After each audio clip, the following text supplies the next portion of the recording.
Little girl calls 911 and says, "My leg hurts and is full of holes." Everyone in tears. Before we dive into this story, drop a comment below and tell us where you're watching from. Enjoy the story. The emergency room doors burst open with a force that made every head turn. Medical staff rushed forward as a gurney came rolling through, and on it lay a small figure, pale and trembling. Through the chaos, a tiny voice whispered words that would haunt everyone present. "I tried to tell them." The attending physician leaned closer, her heart already sinking. But before she could ask more, the scene dissolved backward in time, pulling us to where this all began, 48 hours earlier on what seemed like an ordinary Tuesday morning. Sunlight filtered through floral curtains in the Brennan household, painting golden stripes across a small bedroom where 8-year-old Lily Brennan was just waking up. She stretched carefully, then froze as a sharp sensation shot through her right leg. Her face crumpled for just a moment before she smoothed it back to calm, a practiced expression for someone so young. Lily pulled back her blanket and examined her leg, noticing small red marks that hadn't been there yesterday. At least not this many. She pressed one gently and winced, but quickly covered her leg again when she heard footsteps in the hallway. Marcus Brennan, her father, was already dressed for work, his tie slightly crooked as he rushed past her door, calling out reminders about breakfast. He was a good man, Marcus, the kind who worked long hours believing he was building a better future for his family, not realizing he was missing the present. Dana Brennan, Lily's mother, was downstairs already orchestrating the morning routine with military precision, packing lunches, wiping counters, checking schedules on her phone. She loved her daughter deeply, the way all mothers do, but somewhere along the way she had convinced herself that a clean home and organized life equaled good parenting. Lily climbed out of bed, testing her weight on the leg, and made her way downstairs with a slight limp she hoped nobody would notice. At the breakfast table, Marcus barely looked up from his tablet as he scrolled through work emails, his coffee growing cold beside untouched toast. Dana moved like a whirlwind, simultaneously preparing lunches and sorting mail and mentally planning her day. Lily sat quietly, poking at her cereal, gathering courage. Finally, she spoke up softly. "Mom? Dad? My leg hurts a little." Dana glanced over while scrubbing a pan. "Growing pains, sweetie, means you're getting bigger. Have some milk, calcium helps." Marcus nodded absently in agreement, not lifting his eyes from the screen. "Your mother's right, princess. You're shooting up like a weed." Lily wanted to say more, wanted to explain that this felt different, but her parents had already moved on to discussing Marcus's evening meeting and Dana's afternoon errands, their conversation flowing around her like water around a stone. She finished her cereal in silence, the ache in her leg a quiet companion that only she acknowledged. The school bus arrived with its familiar rumble, and Lily climbed aboard carefully, choosing a seat near the front. Her best friend, Sophie Caldwell, bounced into the seat beside her, already chattering about the upcoming class project. Sophie was everything Lily wasn't, loud and confident and completely unafraid to take up space in the world. They had been inseparable since kindergarten, two puzzle pieces that fit perfectly despite their differences. Throughout the morning lessons, Lily found her attention drifting to the discomfort that seemed to be growing rather than fading. By lunchtime, she was walking with a more noticeable limp, something her teacher, Miss Harlow, caught with her observant eyes. Miss Harlow was the kind of teacher who actually saw her students, not just as names on a roster, but as whole human beings with feelings and struggles. She had kind eyes behind wire-rimmed glasses, and a way of making everyone feel heard. After lunch, as students filed out to recess, Miss Harlow gently touched Lily's shoulder. "Everything all right, Lily? I noticed you're favoring your right leg." Lily felt a flutter of hope someone had noticed, but years of not wanting to be a burden made her force a smile. "I'm okay, Miss Harlow. Just growing pains," my mom said. The teacher studied her for a moment longer, intuition telling her there was more to the story, but she nodded slowly. "Well, if it gets worse or you need anything, you come find me, okay? That's what I'm here for." Lily promised she would, though both of them somehow knew she probably wouldn't. That afternoon in physical education, While other children ran and played kickball, Lily sat on the sidelines, claiming she felt tired. The gym teacher, busy managing 20 energetic 8-year-olds, simply waved her to the bleachers without much thought. Sophie kept glancing over, her young face creased with concern, and finally jogged over during a break. "Lily, what's really wrong? You love kickball." Lily hesitated, then slowly pulled up her pant leg to reveal what she'd been hiding. The red marks from the morning had darkened, and there were more now, small, angry spots that looked painful even from a distance. Sophie's eyes widened. "Lily, that looks bad. You need to show the nurse." But Lily quickly covered her leg again, shaking her head. "I told my parents this morning. They said it's normal. I don't want to make a big deal out of nothing." Sophie wasn't convinced, but she was 8, and didn't know how to override an adult's decision, even a wrong one. That evening at dinner, the Brennan family gathered around their table in what looked from the outside like a picture of suburban normalcy. Marcus carved the roast chicken while Dana served vegetables, and Lily sat quietly, her leg throbbing now with a persistence that made it hard to think about anything else. She watched her parents trying to find the right moment to bring it up again. Marcus was talking about a difficult client at work, his frustration evident in the tight set of his jaw. Dana was mentally calculating what she needed from the grocery store tomorrow. Lily cleared her throat. "Mom, Dad, my leg still really hurts. It's not getting better." Dana looked over with a distracted smile. "Did you drink your milk today like I said?" "Give it time, honey. These things don't disappear overnight." Marcus finally looked directly at his daughter, really looked, and for a moment Lily thought he might see what she needed him to see. But then his phone buzzed with a call from work, a number he recognized as his demanding boss, and he held up an apologetic finger before answering and walking away from the table. Lily felt something inside her sink, not dramatically, but with the quiet resignation of a child, learning that her voice doesn't carry the weight she hoped it would. She finished her dinner in silence and excused herself to bed early, climbing the stairs with effort, each step a reminder of the pain that apparently only she could feel. In her room, she looked at her leg again under the privacy of her covers and felt a twist of fear at how the spots seemed to be spreading, some of them developing into small open sores. She didn't have the medical knowledge to know what she was seeing, didn't understand that infection was setting in, but she knew instinctively that this wasn't normal, wasn't right. She also knew, with the peculiar wisdom children develop when they're not being heard, that she would have to try harder to make the adults in her life understand. As she drifted into an uneasy sleep, her last thought was planning how she might explain it better tomorrow. Maybe if she used different words or showed them at a different time, they would finally listen. Morning came too quickly, and with it a new level of discomfort that made Lily catch her breath when she first put weight on her leg. The red marks had definitely worsened overnight, some of them now small lesions that wept clear fluid when she touched them.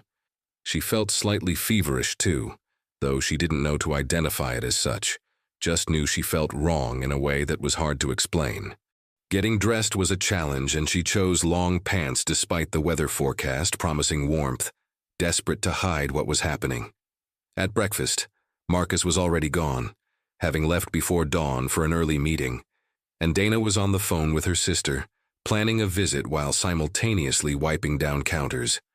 Lily ate toast slowly, gathering her courage, waiting for her mother to finish the call. When Dana finally hung up, Lily tried again. "Mom, I really need you to look at my leg. It's gotten worse and it hurts a lot now." Dana glanced at the kitchen clock, mentally calculating her schedule. "Sweetheart, I have so much to do today. Can you put some Band-Aids on it?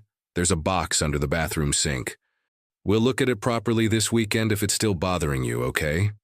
She kissed the top of Lily's head and rushed off to start laundry, the conversation already forgotten in the mental avalanche of tasks awaiting her attention. Lily sat alone at the table, feeling a loneliness that had nothing to do with being by herself and everything to do with not being seen. At school, Sophie took one look at Lily's face and knew things had gotten worse. During reading time, she slipped a note across to her friend. "Did you show your parents?" Lily wrote back. "Tried. They're busy." Sophie chewed her lip, frustrated by the helplessness of childhood where you can see something wrong but lack the authority to fix it. Miss Harlow noticed the note passing but also noticed something more concerning, the way Lily shifted uncomfortably in her seat, the tightness around her eyes that spoke of pain being endured. When class broke for independent work, the teacher approached Lily's desk and crouched down to eye level. "Lily, honey, I want you to be honest with me. Are you hurting?" Something about the directness of the question, the genuine concern in Miss Harlow's voice, made Lily's carefully maintained composure crack just slightly. Her eyes welled up, but she blinked the tears back. "My leg hurts really bad, Miss Harlow. There are sores and my parents keep saying it's nothing, but I don't think it's nothing anymore." Miss Harlow felt a chill of concern run through her experienced teacher's intuition. "Can you show me?" Lily glanced around at her classmates, embarrassed, but Miss Harlow guided her to the back of the classroom, where a reading nook offered some privacy. When Lily rolled up her pant leg, the teacher had to consciously control her reaction to keep from alarming the child. What she saw were multiple open sores, signs of infection, and inflammation that had clearly been developing for more than just a day or two. This needed medical attention, and it needed it now. "Lily, this is serious. I'm going to call your mom and have her come get you, and I think you should see a doctor today, not this weekend." Relief flooded through Lily so powerfully she almost cried. Someone finally believed her. Someone was taking action. Miss Harlow made the call from her classroom phone, her voice professionally calm but firm, as she explained to Dana that Lily needed to be picked up immediately due to a medical concern. Dana, in the middle of organizing closets, felt a spike of annoyance at the interruption, but agreed to come right away. 40 minutes later, she arrived at the school, her hair pulled back hastily and irritation barely concealed behind a polite smile. Miss Harlow met her at the classroom door, Lily standing beside her with her backpack already packed. "Mrs. Brennan, thank you for coming so quickly. Lily has shown me some concerning sores on her leg, and I really think she should be evaluated by a doctor today." Dana's defenses went up immediately, the way they do when we feel judged as parents. "I appreciate your concern, but I'm sure it's just some scrapes that look worse than they are. Kids heal fast." Miss Harlow chose her words carefully. "I understand, but these appear to be infected.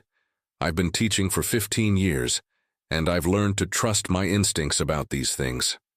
The unspoken implication hung in the air, and Dana felt it like a criticism, fair or not. She thanked the teacher with an edge to her voice, and guided Lily to the car with a hand that was perhaps a bit too firm on her shoulder. In the car, Dana's frustration bubbled over. "Lily, why did you show your teacher your leg? Now she thinks I'm not taking care of you properly." Lily stared straight ahead, confusion mixing with hurt. "But Mom, you weren't looking at it. I needed someone to see." Dana softened slightly, hearing the truth in her daughter's words, but not quite ready to absorb it. "Well, let's get you home and I'll clean it up properly. We don't need to run to the doctor for every little thing." At home, Dana had Lily sit on the bathroom counter while she finally really looked at her daughter's leg. What she saw made her stomach turn, not because it was grotesque, but because she realized with dawning horror that this had been happening right under her nose and she'd been too busy, too distracted, too convinced she knew better to actually see it. The sores were infected. That much was clear even to her untrained eye, and they spoke of days of neglect, of a child's suffering going unheard. She cleaned the wounds as gently as she could with antiseptic, each of Lily's winces like a knife to her heart, and applied bandages with hands that trembled slightly. "Does that feel better?" she asked, her voice smaller than before. Lily nodded because it did feel better to have them cleaned and covered, but both of them knew this was a temporary fix to a problem that needed more. Dana gave her daughter children's pain medicine and told her to rest, then went downstairs and sat at her kitchen table, staring at her perfectly organized home, and felt the first crack in her certainty that she was doing everything right. The weekend arrived with a heaviness that settled over the Brennan household like humid air before a storm. Lily spent most of Saturday in her room, her leg propped on pillows, trying to find positions that didn't hurt as much. Dana checked on her regularly now, armed with fresh bandages and medicine, Her efficiency finally focused where it should have been all along.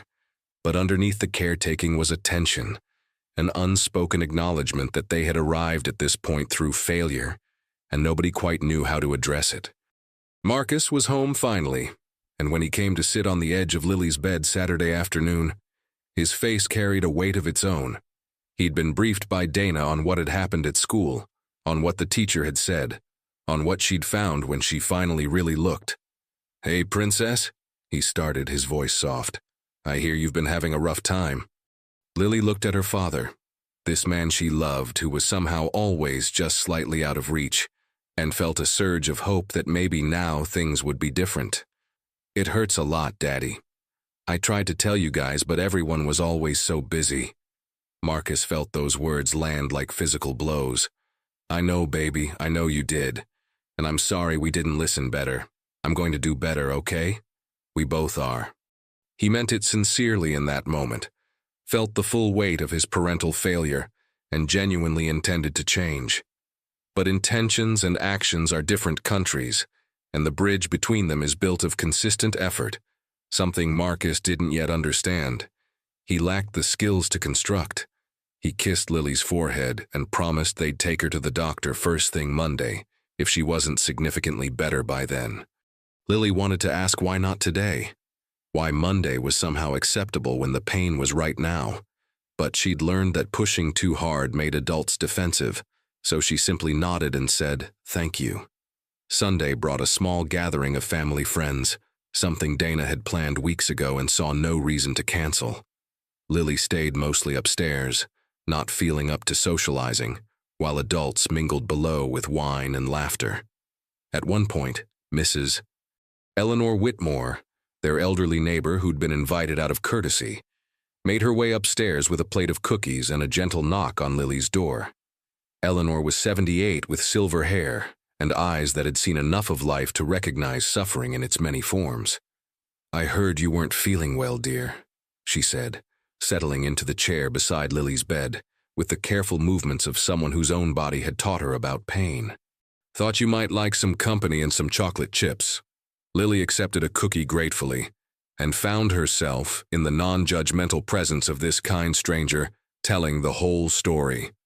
Eleanor listened without interruption, her lined face serious, nodding occasionally.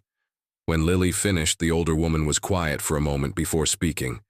"You know what I've learned in my many years, Lily, that speaking up isn't the same as being heard. And when good people are too busy to listen, it doesn't mean they're bad people. It just means they've forgotten what matters most." She patted Lily's hand. "But sometimes good people need a wake-up call, and I suspect one might be coming." Her words were cryptic to Lily, but somehow comforting, the first adult acknowledgement that what she'd experienced wasn't right, and wasn't her fault. When Eleanor left, she paused at the bottom of the stairs where Dana was refilling a cheese platter. "Dana, dear, that child of yours upstairs is special. I hope you know that, and I hope you're taking that leg of hers seriously, because children don't complain without reason." Dana bristled at what felt like another criticism, but forced a smile. "We're handling it, Eleanor. Thank you for your concern." The older woman held her gaze for a beat longer than comfortable. "I'm sure you are. Just remember that handling and healing aren't always the same thing." She left the party early, and Dana found herself unsettled for the rest of the evening. Monday morning came with Lily unable to hide the severity of her condition any longer. She had a fever now, confirmed by Dana's thermometer, and the sores on her leg had grown both in size and number, angry red halos surrounding each one. Dana called Marcus at work, her voice tight with worry, and told him she was taking Lily to the clinic immediately. For once, he didn't question or delay, just said he'd meet them there as soon as he could get away. The clinic was busy with the usual Monday rush of weekend injuries and illnesses postponed until the work week. Lily sat in the waiting room, her head resting against her mother's shoulder, too tired now to maintain her usual brave face. When they were finally called back, the pediatrician, Dr. Helena Park, came in with a warm smile that faded quickly when she examined Lily's leg. Her practiced hands were gentle but thorough, and her questions were direct. "How long have these sores been present?" Dana hesitated, shame coloring her cheeks. I'm not entirely sure. Lily mentioned her leg hurting about a week and a half ago, but I didn't really look at it until a few days ago. Dr. Park kept her expression neutral, non-judgmental, but her next question carried weight. And when you did see them a few days ago, what prompted you to wait until now to bring her in? The question wasn't accusatory, but it demanded honesty, and Dana found herself unable to offer anything less. I thought I could handle it at home. I cleaned them and bandaged them and gave her medicine. I didn't realize how serious it was, or maybe I didn't want to realize. Her voice cracked on the last words, and Lily reached over to hold her mother's hand, comforting the parent who should have been comforting her. Dr. Park finished her examination and sat back with a sigh. Mrs. Brennan, what your daughter has is a significant bacterial infection that has had time to spread. These aren't just surface wounds anymore. The infection has gone deeper into the tissue. She needs to be hospitalized for IV antibiotics and possibly minor surgical cleaning of the wounds. In the word hospitalized hit Dana like a physical force. Hospitalized. But I've been taking care of them, I've been cleaning them. Surely we can just do stronger medicine at home? The doctor shook her head firmly. I understand this is frightening, but this is beyond what can be managed at home now. If we don't treat this aggressively, it could lead to complications we definitely don't want. When a child's complaints of pain are delayed in getting proper attention, these things can escalate quickly. There it was, the professional statement of what Dana had been avoiding acknowledging. This was her fault, not entirely but significantly, and the guilt crashed over her in waves. Marcus arrived just as arrangements were being made for Lily's hospital admission. He took one look at his daughter, pale and feverish and hurting, and then at his wife, tears streaming down her face, and felt his own world tilt on its axis. At the hospital, Lily was settled into a pediatric room with cheerful murals that did little to mask the medical reality of IV poles and monitoring equipment. A pediatric infectious disease specialist came by, asked more questions, ordered tests, and explained that Lily would likely be there for at least 3 to 5 days while they got the infection under control. That first night, with Lily finally sleeping under the influence of proper pain medication, Marcus and Dana sat side by side in uncomfortable chairs and faced the silence between them. How did we let this happen? Marcus finally asked, not accusingly but with genuine bewilderment. We love her more than anything in this world. How did we miss this? Dana had been asking herself the same question for hours. We were busy. We were distracted. We were convinced we knew better than she did about her own body. We stopped listening, Marcus. Somewhere along the way, we stopped actually listening. It was the truth, painful and simple. They had become so caught up in the performance of parenting, the clean house and the career advancement, and the scheduled activities, that they'd forgotten the actual child at the center of it all. They'd mistaken providing for presence and organization for attention. That night they made promises to each other, quiet vows spoken in a hospital room that smelled of antiseptic and fear, promises to do better, to be better, to never again let their daughter's voice go unheard. Whether they could keep those promises remained to be seen, but for the first time in a long time, they were at least asking the right questions.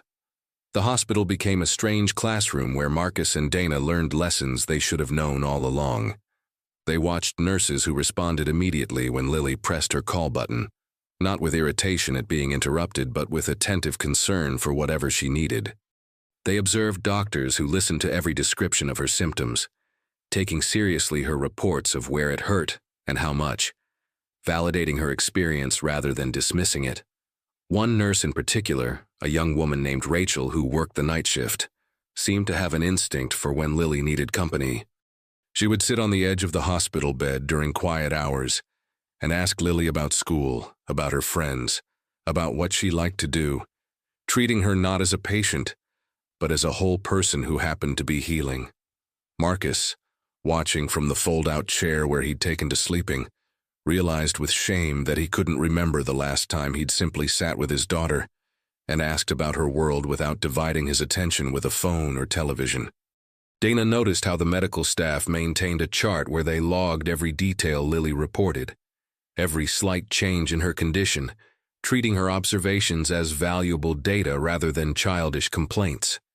It was a stark contrast to how she'd responded at home, brushing off Lily's concerns with distracted reassurances. She found herself wondering when she'd started believing that being a good mother meant keeping a pristine house rather than keeping genuine connection with her child. On the third day, when Dr. Park came for rounds, she pulled Marcus and Dana aside for a conversation they'd been dreading but needed. Lily's infection is responding well to treatment. Physically, she's going to be fine. But I'd be failing in my duty if I didn't address the broader picture here. She led them to a small consultation room, away from Lily's hearing. I've been a pediatrician for 20 years, and I've seen many variations of what happened with your family. You're not bad parents, I want to be clear about that. You're overwhelmed parents, distracted parents, parents who fell into the trap of thinking that being busy equated to being good. But here's what I need you to understand moving forward. Children, especially young children, don't have the language or the confidence to advocate for themselves the way adults do. When a child tells you something hurts, when they keep bringing it up despite being brushed off, that's not attention-seeking, that's a cry for help. And when we ignore those cries, we teach them that their voices don't matter, that their pain isn't valid, that they should suffer in silence. Marcus felt each word like a stone added to the pile of guilt already weighing on his chest. We hear you, doctor, we do. And we want to change, we just don't know how to balance everything, the work and the home and actually being present. Dr. Park softened slightly. That's the real work of parenting that nobody warns you about. It's not about balance, it's about priority. And I'm going to suggest something that many families in your position resist. Family therapy. Not because you're broken, but because you need tools to rebuild communication and trust. Lily needs to know her voice matters, and you need to learn how to hear it even when life gets loud. Dana nodded, tears threatening again. We'll do whatever it takes. We almost lost her trust completely, didn't we? The doctor didn't sugarcoat it. You damaged it, yes. But children are remarkably resilient and forgiving when they see genuine effort to change. The question is whether you're committed to doing the hard work, not just making promises in a crisis. They both committed there in that small room, with their daughter healing down the hall, to whatever difficult path lay ahead. When Lily was discharged after 5 days, her leg heavily bandaged but infection conquered, she came home to parents who had begun the internal work of transformation. The house was messier than Dana had ever allowed, dishes in the sink from breakfast. But when Lily walked through the door, both parents stopped everything to welcome her. Marcus had arranged to work from home 3 days a week. Dana had canceled her volunteer commitments and scaled back her obsessive cleaning schedule. That evening, they initiated what Dr. Park had suggested. A daily family meeting where each person got uninterrupted time to share something from their day, something they were feeling, something they needed. It felt awkward at first, forced and uncomfortable, but Lily visibly relaxed when she realized her parents were actually listening when she spoke, making eye contact, asking follow-up questions, treating her words as important. Mrs. Whitmore came by with soup and stayed for tea, and Dana found herself actually accepting help, rather than insisting she had everything under control. The older woman shared stories from her own parenting journey decades ago, mistakes she'd made, and lessons learned too late for some things, but in time for others. The beautiful thing about children, Eleanor said, watching Lily through the kitchen window as she sat in the garden reading, is they don't need perfect parents. They need present ones. And present means being there even when it's uncomfortable, even when you don't have answers, even when their pain reminds you of your own failures. Weeks passed, and the Brennan household continued its metamorphosis. Sophie visited often and noticed the changes immediately. The way Lily's parents actually sat and talked with them rather than hovering briefly before rushing off to other tasks. Miss Harlow called to check on Lily and was pleasantly surprised when Dana not only took the call, but engaged in a genuine conversation about how they were supporting Lily's transition back to school.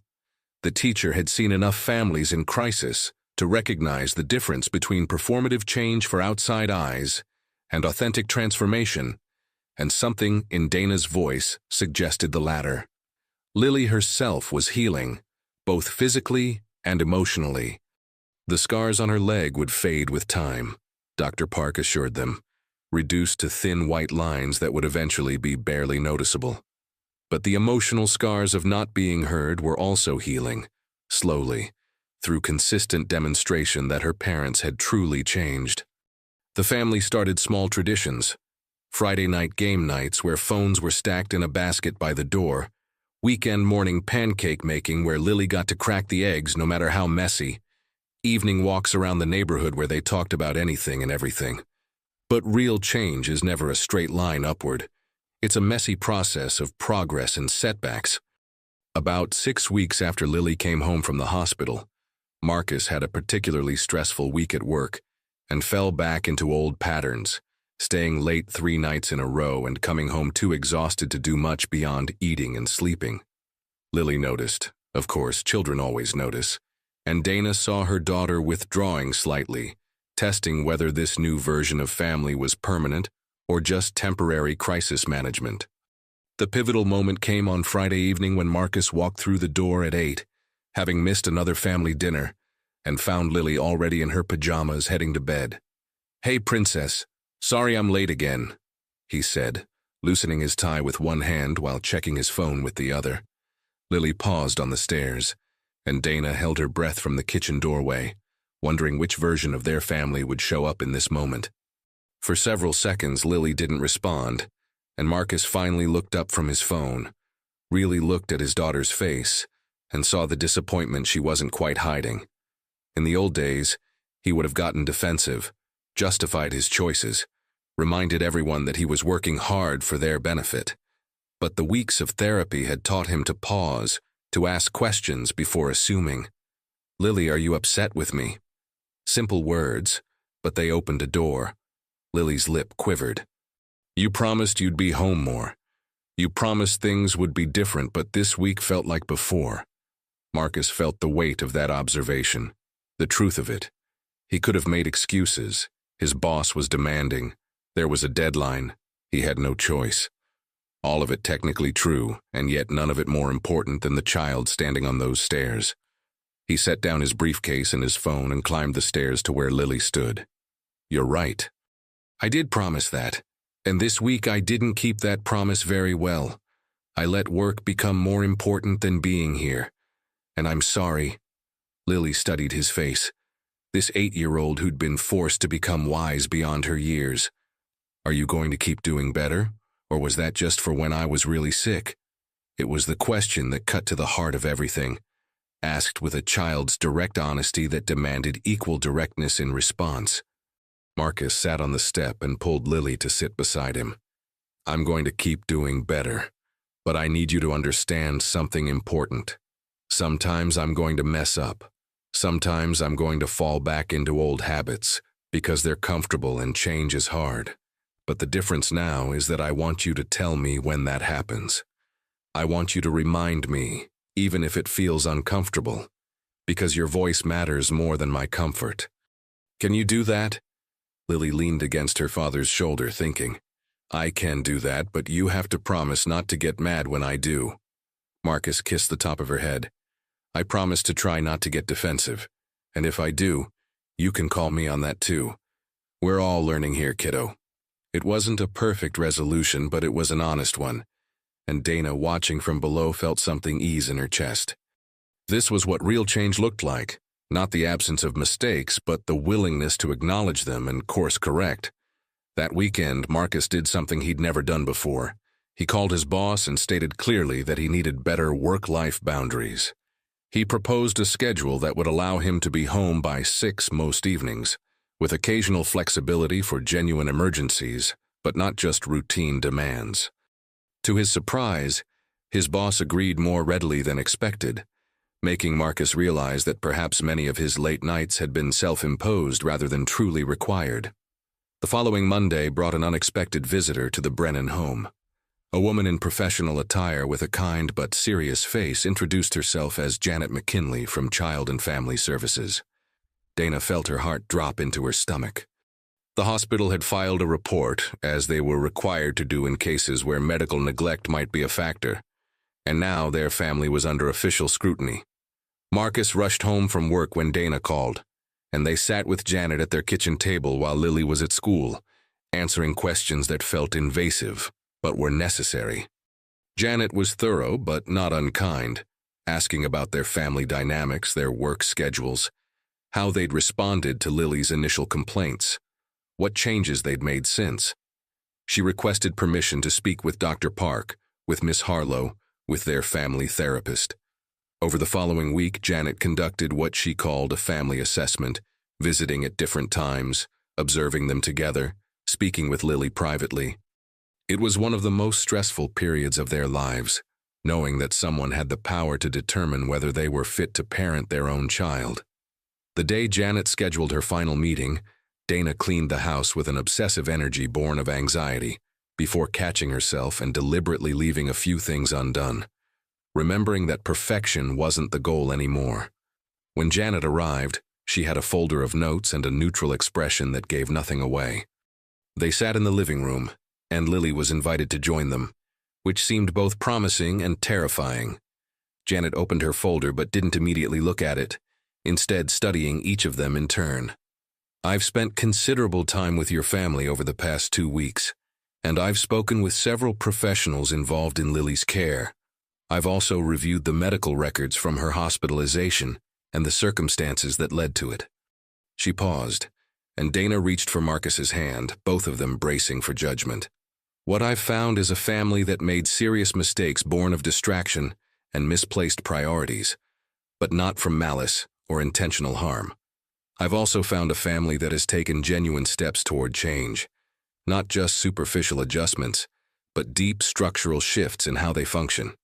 Janet turned to Lily directly. "Lily, I asked to have you here because you're the person this all affects most. I've talked to you several times now, and I want to ask you again, in front of your parents, do you feel safe in this home? Do you feel like your mom and dad listen to you now?" Lily looked at her parents, then back at Janet. When she spoke, her voice was steady and clear. "I feel safe, and they're listening better. Sometimes they still mess up, but they say sorry now and try to fix it. Before, when my leg hurt, it felt like nobody cared, even though I know they did. Now it feels like they care, and they show it." From the mouths of babes, as the saying goes, came a truth that was both simple and profound. Janet nodded slowly. "That's what everyone I've spoken with has reflected as well." Dr. Park noted significant improvement in family communication. "Miss Harlow mentioned that you seem happier at school. Your therapist spoke very positively about your family's engagement in the therapeutic process." She closed her folder and addressed Marcus and Dana directly. "I'm not going to pursue any intervention beyond continued monitoring, but I need to be very clear. This is not a pass to return to old patterns. We'll be checking in periodically over the next 6 months. If I see backsliding, if Lily's needs start being overlooked again, we'll have a very different conversation. Do you understand?" The relief that flooded through Marcus and Dana was tempered by the sobering reality that they remained under observation, that their progress would be measured and assessed. But they both nodded solemnly, accepting the accountability. "We understand," Marcus said. "And honestly, having that oversight isn't a punishment, it's a safeguard. We need to know someone is watching to make sure we keep our commitments." Janet stood to leave but paused at the door. "One more thing. The work you're doing in therapy, the changes you're making, that's not just benefiting Lily. You're modeling for her how people can acknowledge mistakes and grow from them. That's a powerful gift to give a child." After Janet left, the three of them sat together on the couch, processing what had just happened. They'd passed a test they should never have needed to take, earned back a trust they should never have lost, but they'd been given a second chance that not all families received. Lily broke the silence. "Mom, Dad, can I say something?" They both turned to her with complete attention. "I'm glad we went through this. Not the sick part, that was really bad, but the after part where we all got better at being a family. I like this version of us better." Dana pulled her daughter into a hug, tears streaming freely now. "Me too, baby. Me too. The months that followed were not without challenges. There were days when Dana felt the pull of her old perfectionist tendencies, wanting to reorganize every closet and maintain impossible standards. There were evenings when Marcus was tempted to just check one more work email instead of playing the board game Lily had set up. But each time those old patterns tried to reassert themselves, one of them would notice and call it out, sometimes gently and sometimes not, but always with the shared commitment to keep moving forward rather than sliding back. They attended therapy faithfully, individually and as a family. Marcus worked through his need to prove worth through professional achievement, coming to understand that his value as a person and a father existed independent of his career success. Dana confronted her anxiety that manifested as controlling perfectionism, learning that a messy house with genuine connection was infinitely preferable to a showcase home with emotional distance. Lily, for her part, found her voice growing stronger. She spoke up in class more, volunteered for presentations, advocated for herself in small ways that built confidence. The experience of not being heard and then finally being validated taught her both the importance of persistent self-advocacy and the graciousness of forgiveness when people genuinely change. Sophie's mother, noticing the transformation in their family, asked Dana for coffee one afternoon and admitted that she saw some of the same patterns in her own parenting. The two women formed a parent support group that met weekly, a safe space to talk about the challenges of present parenting in a distracted world. Soon, other parents joined, all of them working to unlearn harmful patterns and build healthier family dynamics. Mrs. Whitmore became an honorary grandmother to Lily, stopping by regularly with cookies and stories and the kind of unhurried presence that comes from having learned life's lessons the hard way. She and Lily would sit in the garden, and the old woman would listen to whatever the child wanted to share, offering wisdom when asked, but mostly just providing the gift of attentive listening. One Saturday afternoon, about 4 months after Lily's hospitalization, the family took a walk to a local park. It was a beautiful autumn day, leaves crunching underfoot, and they weren't rushing anywhere or checking the time. They just walked and talked and were together. At one point, Lily ran ahead to the playground and Marcus pulled Dana close, watching their daughter climb the jungle gym with no trace of her old limp. "We almost lost this," he said quietly.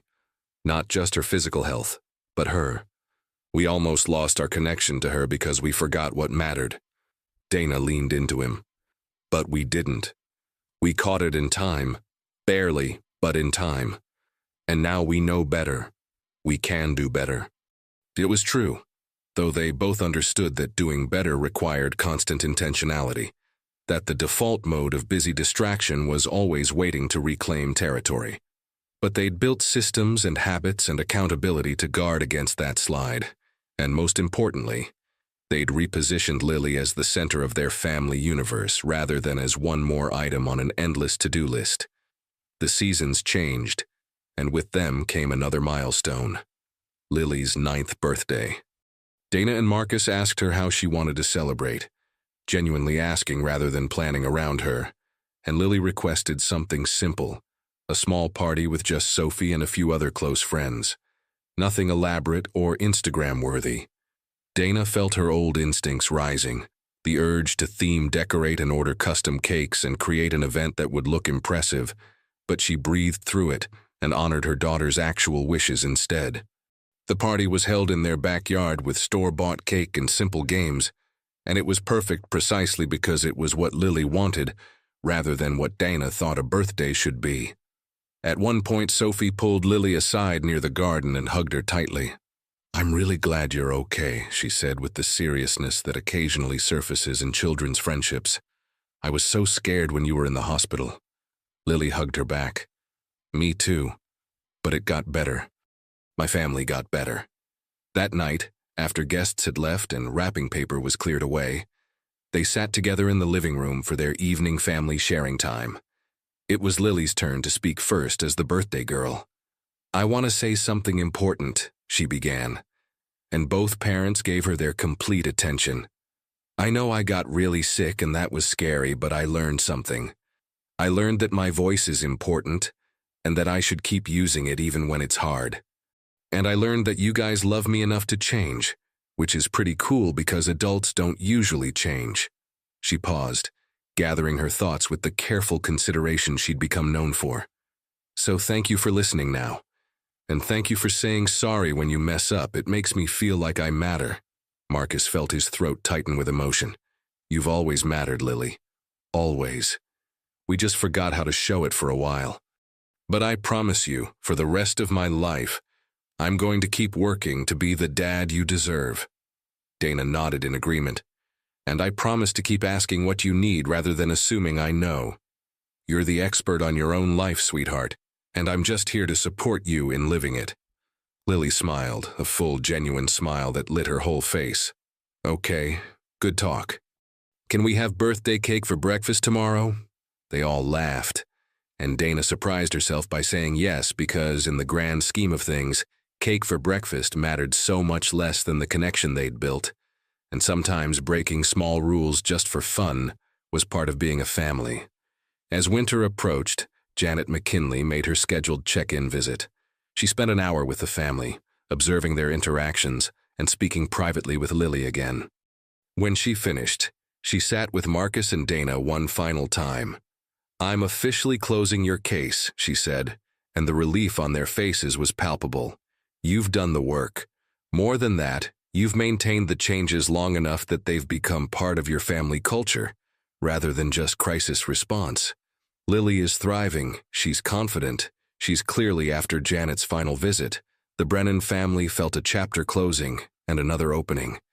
The official oversight was complete, but the internal work continued, because they'd learned that transformation isn't a destination, but a continuous journey. They kept their therapy appointments, maintained their evening family meetings, and protected their time together with the fierceness of people who knew how easily it could slip away. Miss Harlow invited Dana to speak at a parent-teacher meeting about the importance of listening to children's health complaints. Dana's hands shook as she stood before other parents and shared their story. The neglect that had nearly cost her daughter's well-being, the wake-up call that changed everything. She didn't sugarcoat or excuse her failures. Instead, she offered them as cautionary lessons, hoping other families might learn from her mistakes rather than having to make their own. I thought being a good mother meant having a clean house and packed schedules and everything looking perfect from the outside, Dana told the room of parents who sat in uncomfortable silence. But my daughter was suffering right in front of me, and I couldn't see it because I was too busy maintaining appearances. I almost lost her trust completely, and I definitely lost months of her feeling safe and heard. Don't make my mistake. When your child tells you something hurts, stop everything and listen. Their pain is not an inconvenience to your schedule. It's information you desperately need. Several parents approached her afterward, some with tears in their eyes, admitting they saw themselves in her story. One mother confessed her son had been complaining of stomach aches for weeks, and she'd been dismissing them as anxiety about school. Dana urged her to get it checked immediately, and 2 days later received a grateful text that the boy had been diagnosed with a treatable condition that could have become serious if left longer. Small ripples of change spreading outward from their family's painful lesson. Marcus made changes at his workplace too, becoming an advocate for work-life balance and flexible schedules. When he was promoted to a management position, he implemented policies that allowed his team to actually have lives outside the office, judging them by their output rather than hours logged. He shared openly with colleagues about his own journey, how he'd nearly sacrificed his relationship with his daughter on the altar of career achievement, and how that would have been a trade he'd have regretted forever. Some thought him soft or unprofessional for such honesty, but others responded with relief and gratitude, admitting they struggled with the same pressures. Lily continued to blossom in ways that surprised them all. Her experience had given her an empathy and emotional intelligence unusual for someone so young. She became known at school as the person classmates came to when they were having problems, her genuine listening skills and non-judgmental presence making her a trusted confidant. Miss Harlow channeled this gift by making Lily a peer buddy for new students, helping them adjust and feel welcomed. One such student was a shy boy named Thomas Waverly, who transferred to their school mid-year. He was quiet to the point of invisibility, eating lunch alone and speaking only when directly addressed. Most students ignored him, but Lily recognized something in his isolation that resonated with her own experience of not being seen. She made it her mission to befriend him, sitting with him at lunch and including him in playground games even when he tried to decline. It took weeks, but Thomas slowly opened up to Lily. He told her his parents were going through a difficult divorce, and he'd had to leave his old school and all his friends. He felt invisible in his own home, with parents too consumed by their anger at each other to notice their son was drowning. Lily listened without judgment, and then did something remarkably mature. She asked Thomas if he'd be comfortable with her telling her parents, because she'd learned that sometimes kids need adults to help with big problems. Thomas hesitated but agreed, and that evening Lily shared Thomas's situation during their family meeting. Marcus and Dana listened carefully, asked thoughtful questions, and the next day Dana reached out to Thomas's mother, Lisa Waverly. The conversation was delicate, Dana approaching not as someone judging but as someone who'd been lost in her own parenting challenges and found help. She shared her own story and suggested the family support group she'd started. Lisa was defensive at first, insisting everything was fine. They were just going through a transitional period.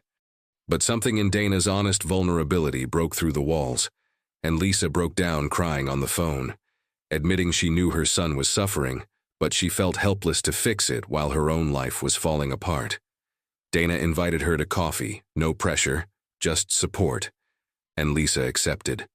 That coffee led to Lisa joining the parent support group, which led to Thomas getting into therapy, which led to a co-parenting arrangement between his divorced parents that actually prioritized their child's needs. Months later, Lisa hugged Dana with tears streaming down her face and said, "You saved my son. I was so consumed by my pain that I couldn't see his. Your willingness to share your story, to admit your failures, it gave me permission to face mine." Dana hugged her back, understanding now that their family's painful journey had purpose beyond just their own healing. It was creating a network of parents learning to do better by their children. The scars on Lily's leg faded gradually, just as Dr. Park had predicted. By the time she turned 10, they were barely visible thin white lines that you'd only notice if you knew to look for them. But Lily didn't mind them. When Sophie once asked if she wished they would disappear completely, Lily thought about it and said, "No, I think they're kind of important. They remind me that I survived something hard and that speaking up matters. Plus, they're part of my story." That story became something Lily carried with intention. When she was 11, her class had an assignment to write about a personal experience that taught them something important. Most kids wrote about vacations or sports achievements or getting a pet. Lily wrote about the time she got sick, and nobody listened until it became a crisis, and how it changed her entire family for the better. She titled it, "Learning to Listen, Learning to Speak." Her teacher, Mrs. Chen, was so moved by the essay that she asked Lily's permission to share it with other teachers and with the school counselor. Lily agreed, and soon she was invited to speak at a school assembly about self-advocacy and asking for help when you need it. Standing on that stage in front of hundreds of students, Lily felt nervous but also powerful. She told her story simply and honestly, and when she finished, the auditorium was silent for a long moment before erupting in applause. Afterward, 3 different students approached the school counselor reporting various health issues they'd been afraid to mention, worried about being dismissed or bothering adults. All 3 were evaluated, and 2 needed medical intervention that they might have delayed indefinitely, if not for Lily's courage in sharing her experience. The counselor thanked Lily personally, telling her that speaking truth about hard things was one of the most valuable gifts one person could give to others. At home, the Brennan family continued to evolve. They weren't perfect, nobody is, but they were intentional. Dana still had moments where her controlling tendencies emerged, usually during times of stress when old coping mechanisms beckoned. But now when she caught herself obsessing over household order at the expense of presence, she had tools to redirect.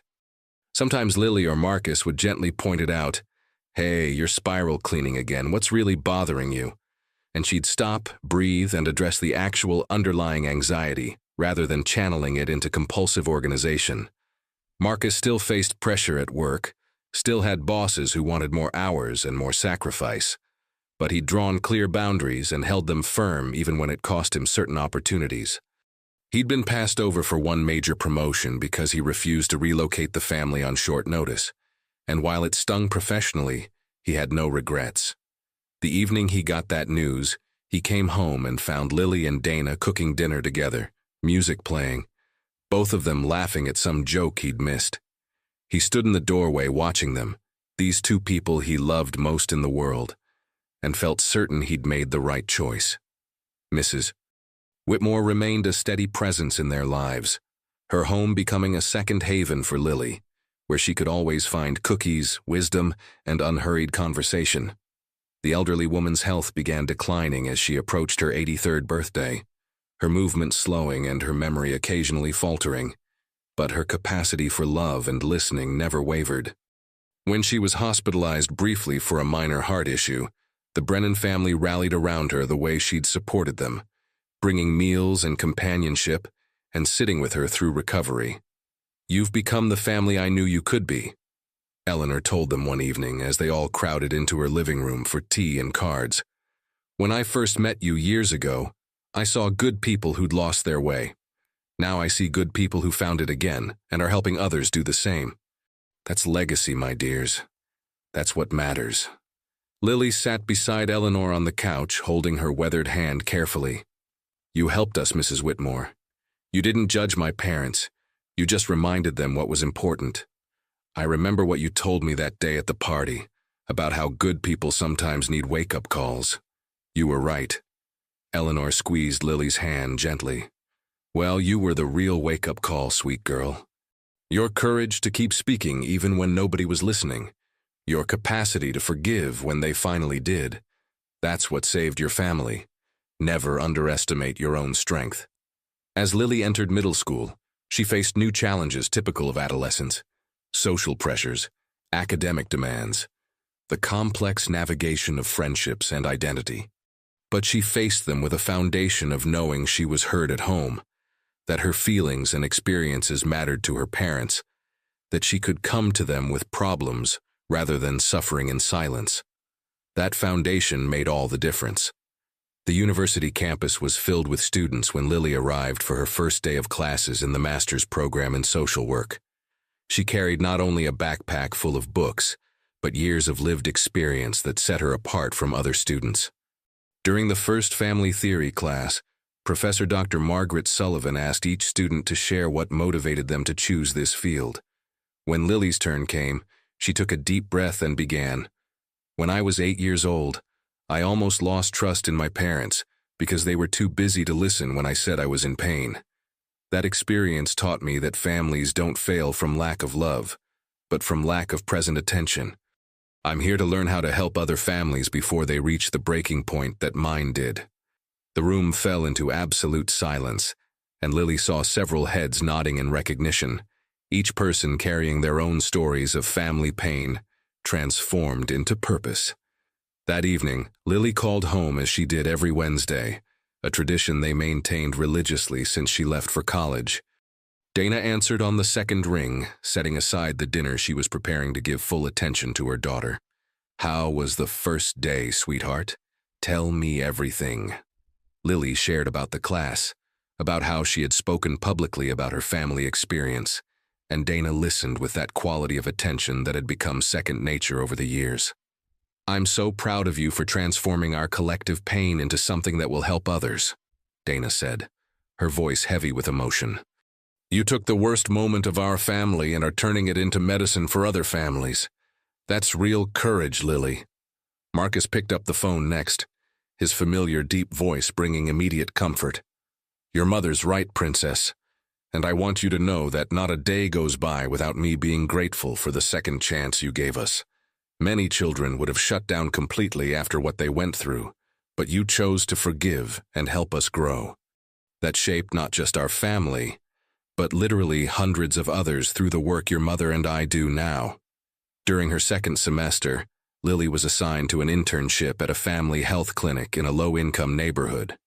It was there that she met the Rodriguez family.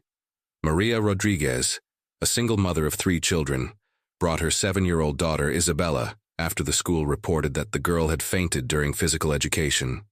The medical evaluation revealed severe malnutrition and anemia, and when the social worker began asking accusatory questions, Maria collapsed in defensive tears. Lily, observing from the consultation room as part of her training, immediately saw patterns she recognized so well. A mother working 3 jobs to support her children, so exhausted she could barely process basic needs, interpreting Isabella's hunger signs as just being picky with food.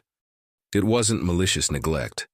It was the kind of blindness that comes from survival in constant crisis mode, exactly as her own parents had experienced, though for different reasons. With her supervisor's permission, Lily asked to speak with Maria privately. Instead of judgment, she offered her own story, adapted to respect Maria's unique situation but maintaining the essence of how families can lose sight of children's needs when overwhelmed. "I'm not here to judge you," Lily said gently in her imperfect but sincere Spanish. "I'm here because I know what it's like when you're trying your absolute best and things still slip through the cracks. My parents weren't bad parents, and you're not a bad mother. You're overwhelmed parents who need support, not judgment." Maria looked at this young social worker with disbelief mixed with desperate hope. "You really understand? Everyone acts like I don't care, but I care so much. I'm just so tired I can barely think straight." Lily held Maria's hand across the table. "I understand completely, and we're going to find resources to help you, not to take your children away, but to give you the support you need to care for them the way you want to." In the following weeks, Lily worked tirelessly connecting the Rodriguez family with food assistance programs, subsidized health care, and a local food bank. She helped Maria apply for housing assistance that would reduce her rent and allow her to quit one of her 3 jobs. More importantly, she connected Maria with the parent support group that Dana facilitated, creating a bridge between 2 families from completely different contexts, but fundamentally similar challenges. 3 months later, Isabella was healthy, gaining weight, and thriving in school. Maria cried when she hugged Lily at their last session before the internship ended. "You saved my family," she said. Exactly the same words another mother had said to Dana years before. And Lily, understanding the weight and responsibility of those words, responded, "You saved your family by being willing to accept help. I just showed you where to find the resources. The courage was all yours." Back at the university, Lily wrote her master's thesis on what she called systemic neglect versus intentional neglect, exploring how society often fails to distinguish between parents who deliberately harm their children and parents who are crushed by systemic circumstances that make adequate care nearly impossible. She argued for intervention approaches that focused on support and resources, instead of punishment and family separation in most cases. Her work gained attention from the faculty and was published in a professional social work journal, further expanding the reach of the message her family had begun years earlier, that listening, understanding, and supporting was more effective than judging, condemning, and separating. When Lily graduated with honors once again, the whole family was present at the ceremony. Marcus and Dana, now with grayer hair but brighter eyes than ever, sat beside Mrs. Whitmore, who at 92 insisted on attending despite her frail health. Sophie was there with her own husband and young son, their childhood friendship having withstood the test of time and distance. And surprisingly, Maria Rodriguez and her family traveled 3 hours by bus to attend, wanting to show support for the young woman who had changed their lives. When Lily crossed the stage to receive her diploma, the applause from her section was so loud she blushed with happiness. But the moment she would keep forever was after the ceremony, when Isabella Rodriguez, now a healthy and vibrant 10-year-old girl, ran up to her and handed her a drawing she had made. 2 girls holding hands with the words, "Thank you for listening to my mom when she needed to be heard," written in careful, childish letters. Lily opened her own family therapy practice 2 years later in a modest but welcoming space in the same neighborhood where she had interned. The waiting room had comfortable chairs, toys for children, and an entire wall dedicated to community resources. She offered a sliding scale of fees to ensure that families of all economic levels could access her services. Her therapeutic approach was grounded in her lived experience. She created space for all family members to feel heard, taught parents to recognize when they were operating on autopilot instead of genuine presence, and helped children develop self-advocacy skills while also teaching when and how to ask for help. Her waiting list grew rapidly through word of mouth, families telling each other about this therapist who truly understood, because she had been on both sides of the dynamic. One of her clients, a woman named Rebecca Chen, initially came because her teenage daughter had stopped talking to her completely. Rebecca was a high-level corporate executive, accustomed to efficiency and results, frustrated by her daughter Mia's irrational stubbornness.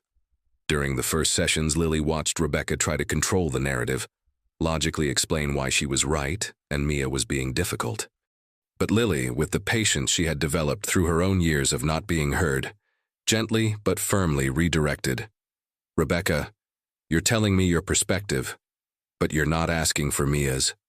When was the last time you asked your daughter a question and actually waited for the answer instead of already formulating your next statement?